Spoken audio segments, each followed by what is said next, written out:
nandito tayo ulit sa part na nakababad na ang ating mga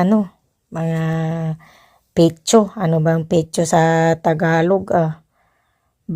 Ano ba? Pitsa? Pichay? Ano ba? Basta pichay o basta binabad natin yan sa tubig o di ano na. At patapos na rin at nilalaro-laro ko yung sarili ko dyan para naman kahit papano ay masabi ko na hindi ako pagod. Kaya pag inisip mo yung pagod mo talaga, ay nako, sobrang pagod nga talaga. Kaya ang ginagawa ko dyan ay naglalaro-laro na lang para naman kumbaga na-enjoy. Kasi pag nakita ng biyanan na pagod ka tutulong kahit napakuba-kuba na.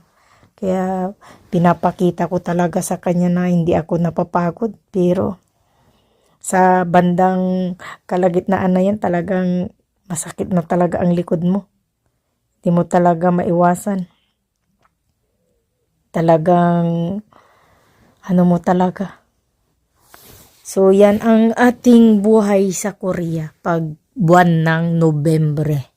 Pag Nobyembre na talaga ay pag imbak na talaga ng mga kimchi.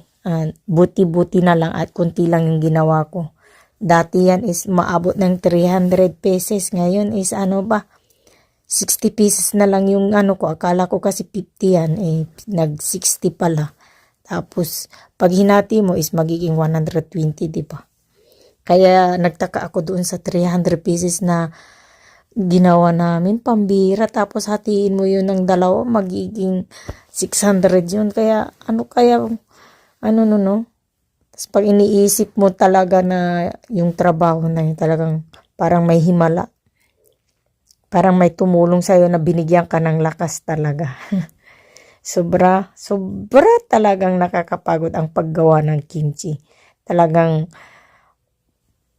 di mo talaga masabi yung pagod niya. Ano na yung kasama ko dyan masipag din. O, di ba?